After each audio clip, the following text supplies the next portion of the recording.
जय जोहार संगवारी हो यूट्यूब चैनल छत्तीसगढ़ उत्सव ला लाइक करो, सब्सक्राइब करो, शेयर करो और बेल आइकन के बटन दबाए झन भूलो। धन्यवाद। जय जोहार, जय भारत, जय छत्तीसगढ़। जूता चप्पल नहीं रहता, कतको घूम रहा मछंदा नातात रहा। देख जब सत्यवती नाम के माता गरीबी ने कहा कुछ नहीं है, पुत्र परिवार नहीं रहा है और ओकरे घर में पहुंची का मछंदर ना श्री राम जय राम जय जय राम, श्री राम जय राम जय जय राम, श्री राम जय राम जय जय राम, श्री राम जय राम जय जय राम। संगीत चल बंद कर दे तो मन का श्री राम जय जय राम, श्री राम जय राम जय जय राम। रहता था है नहीं और मछंदा नाम ना देखी तब भक्ति ने सत्यवती पांव परे लगे प्रणाम बाबा कथे खुशी रे बेटी ऐसे की है नहीं। अब आया भाई बाबा कथे तब महात्मा मन भाई अपन बोल देते अलग लेकिन जबरन काकरो घर वो पानी नहीं पिए भोरा मत रहे कौन जानी ते गुरुमुखी हो या धुन्नी हो या है नहीं वो छुछुआ नहीं मानेगा लेकिन वो कर लिए हां नियम करना पड़ता। प्रेम से बोल दुर्गा मैया की जय। लगे बेटी हां मैं तोर यहां भोजन कहूं बेटी तोर सौभाग्य जित तो साधु कहा तो स्वयं तोर घर भोजन कहूं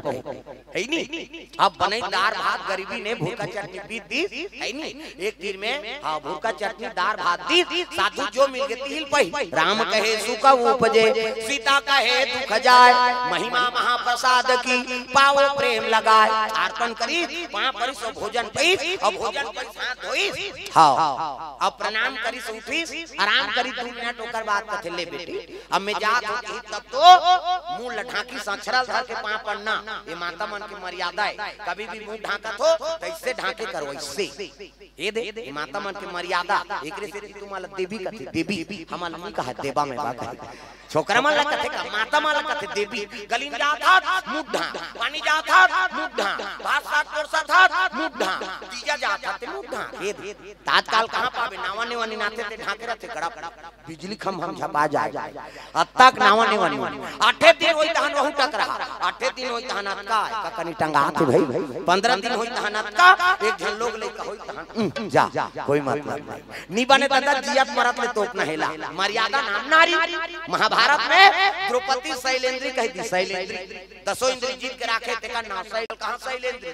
गांव लेद्री तुम्हारे नहीं कहां गई हो नहीं आ केला कहा तो कई जन 3 दिन हो गए आए नहीं चन्नया उड़ेरा वाला आए तो नहीं जाऊं बहनी खातो तो सुतो रे आओ स्टेज पर जन्म धरे तू खई अरे को कनी ताजा कथा में ये मर्यादा है माता मन के मुंह लठाकना अब मुंह लठाक और अछरल धर के पांव परे करो हां कभी भी कोन होल पांव पर था अछरल धर के पांव परी में आशीर्वाद आथे और प्रसाद भी झोंका थो ना अछरच में झोंके के दाई दादा हां याचरा आशीर्वाद आथे हां तुम ला कहा हमार कहां कचरा फाचरा हम अनहरन सोझे वाला जे काला पाते काला मार दिया अब पांव पर बिगाड़े छोकरा का बात वही रहते टाउजा बिल्कुल टाइट रहते लेत बाबू साइकिल में से चेक कभी पर पल चिरा दे वो तो टाइट है गली में रेंग थे तैसे मोला कष्टुटी हो है के और काला नहीं आ रही हो तो पांव नीचे ना है नहीं हां वो माथा में नहीं लेके माड़ी और धुक धुकी ऐसे एक अलग चीथे धाटे काथे त पोट पोट करत तेल ठोस करबे कोनो बेहोश हो जते त डॉक्टर चीथे त जिया था धुन मारा था त हम जिया तोला कोच का था अब बंद हो गया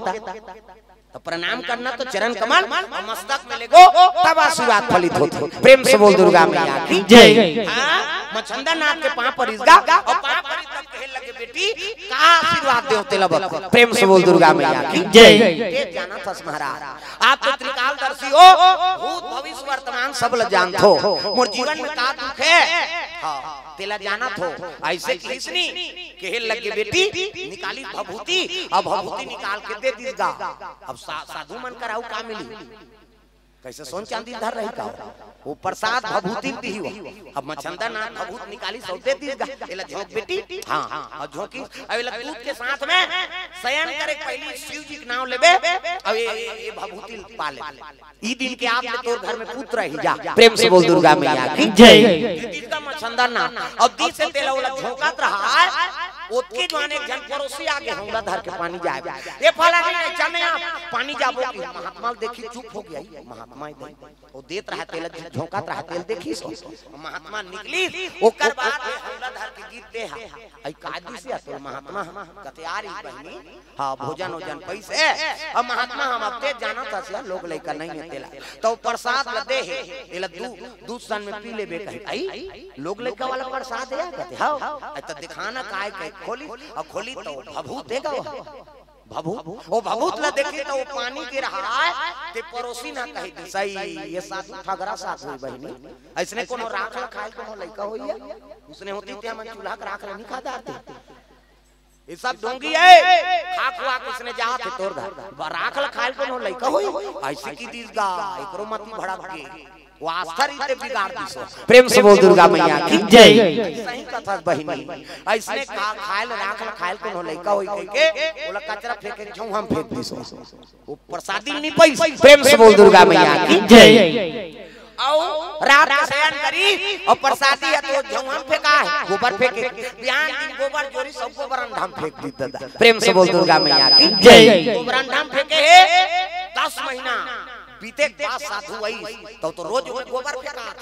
और 10 महीना बाद हम महात्मा पहुंची दादा जे सही वैद्य थे और सही आई नहीं डॉक्टर रही नहीं तो सूजी लगा के बाद और देखे रही थे और जे ढोंगी रही एक गांव दे दे मारा चाहे सारा सौभाग्य थे और लहू के नहीं देखे तो महात्मा ए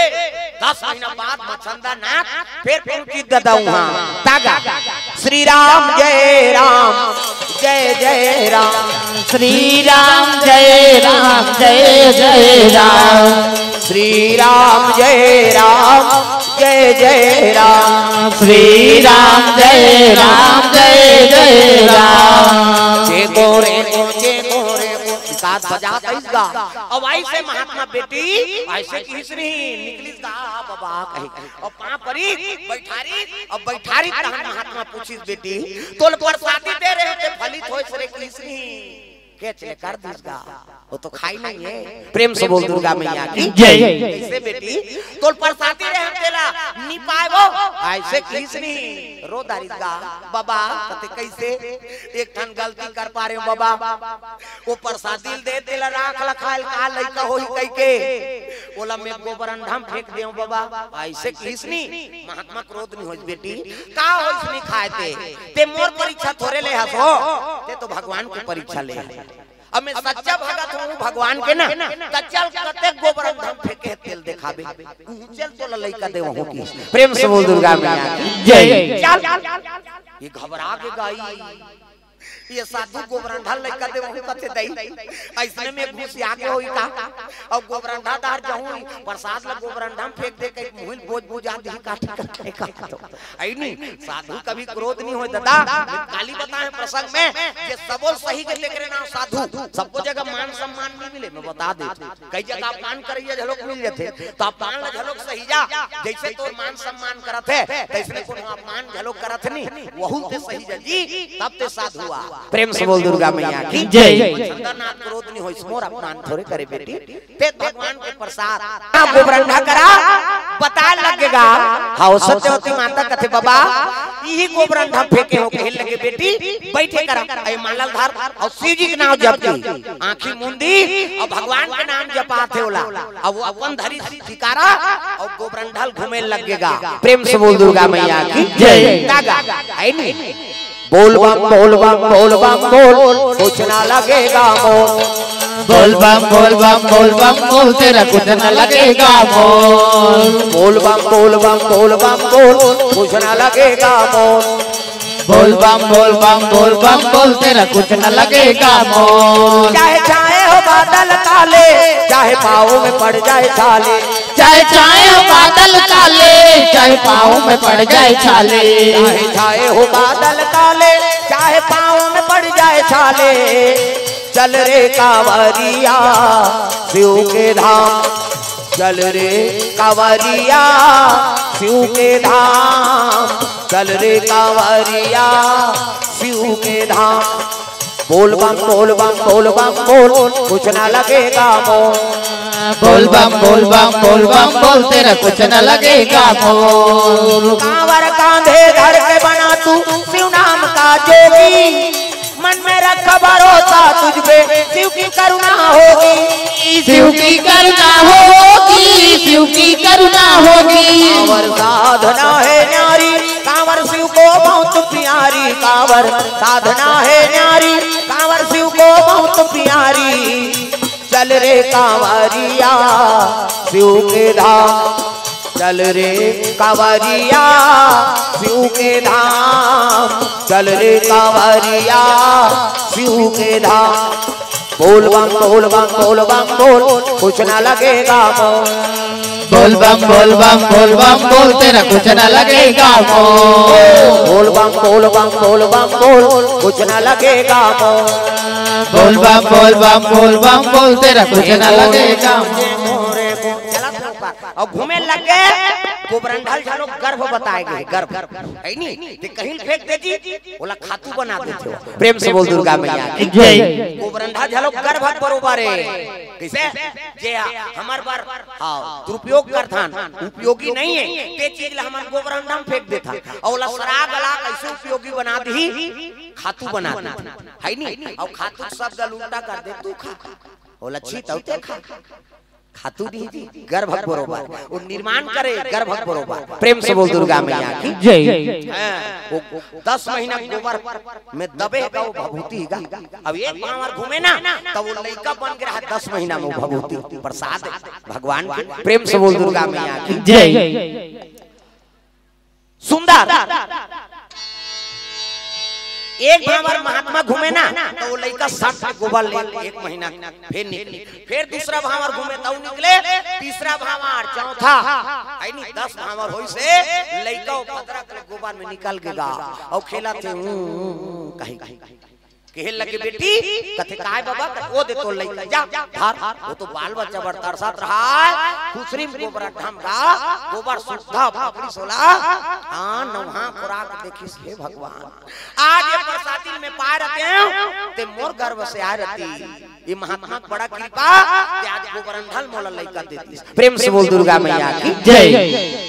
महतारी और लइका ओकरे चरण में सुता दी, गुरुजी ये तोर कृपा से पुत्र मिले हैं, तेका नाम का नाम रही। प्रेम से बोल दुर्गा मैया की जय। कहते भगवान की कृपा है बेटी, भगवान की प्रसाद ला है नहीं ते पाए रहते तोर गर्भ से पैदा हो रहते, कैसे वो भभूत और राख समझ के है नहीं प्रसादी राख समझ के और फेंक दे कहां गोबरंढा, कैसे हां और राख हो हां गोबर से कर उत्पत्ति होई ते लइका के नाम एक नाम जी गोरख होई, एक नाम जी गोरख होई, एक नाम जी गोरख होई, एक नाम जी गोरख होई। दुनिया में धर्म कमाही, दुनिया में धर्म कमाही, शिव नाम गुण गाही, गुण गाही जय हो। एक नाम जी गोरख होई, एक नाम जी गोरख होई, एक नाम जी गोरख होई, एक नाम जी गोरख होई। ये लइका का नाम गोरखनाथ होई। प्रेम से बोल दुर्गा मैया की जय। संस्कार ओकर ओकरे से हो है ना, राख भभूत और गोबर गोरख है नी एकरे से एकर नाम गोरख हो। प्रेम से बोल दुर्गा मैया की जय। जन्म से संस्कार ओकर साधु। प्रेम से बोल दुर्गा मैया की जय। एकरे से बड़े जान साधु बनी गोरख नाम।